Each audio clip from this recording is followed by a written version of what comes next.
Now then, let's turn our attention to matters further afield. Talk about breaking up either the euro or the European Union is now fashionable yet again. You've got populists like Marine Le Pen trying to break up the establishment, and the popularity of that single currency is in decline.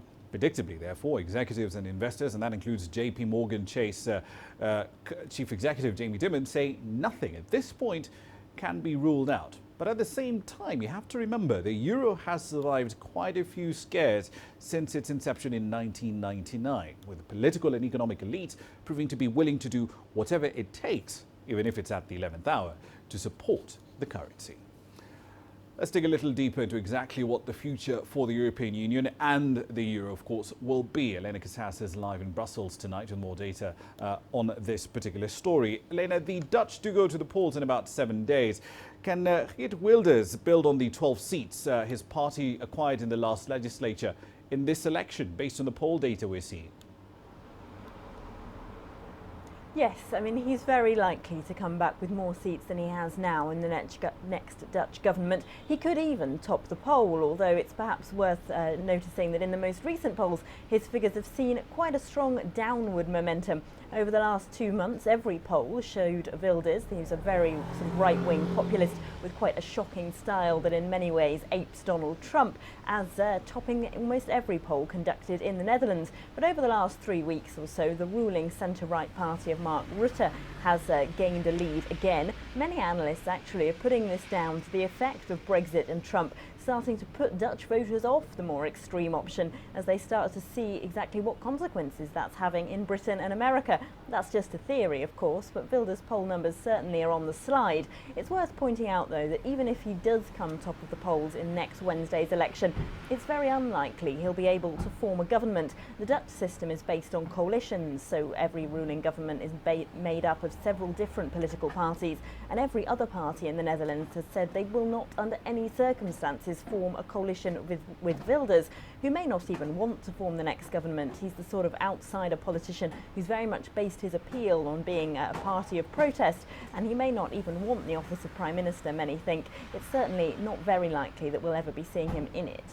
Indeed, but let's dig a little deeper into these two characters. Marine Le Pen, Geert Wilders, if they do get, in a theoretical situation, if they do get the voters' mandate and they decide to either pull their countries out of the EU, at least in the Dutch case, or pull out of the euro in the French case, how will they do that? What happens next?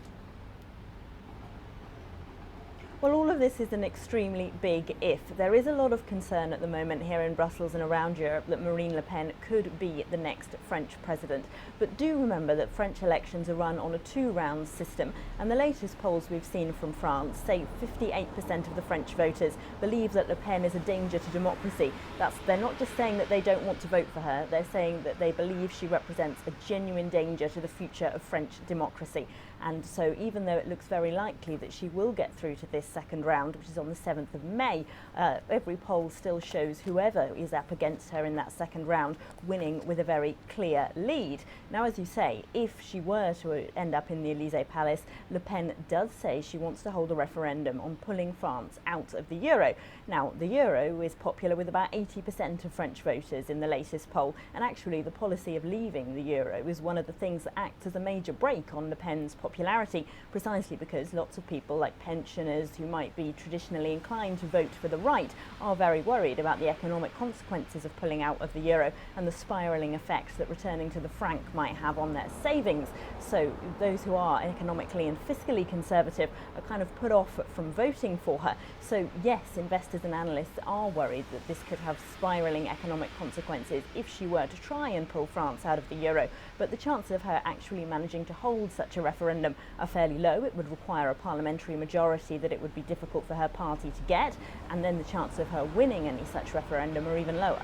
Indeed. Once upon a time, the idea of the UK leaving the EU was also essentially, well, a left field option. But in light of what happened in June and the threats that we're facing now in the Netherlands and, of course, in France as well, does the ECB have a plan to respond to the chaos in the markets that will surely result if either of these candidates manage to even get their ideas on paper?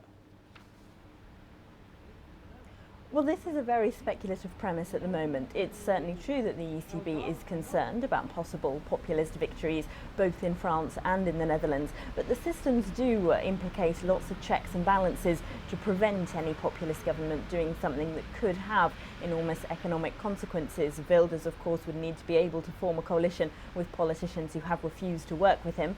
Marine Le Pen, in order to carry out any of her more headline-grabbing economic measures, would need the sort of parliamentary majority that it will be very difficult for the FN to yield, because their support base is very much based in specific regions of France and is unlikely to yield them a substantial parliamentary majority.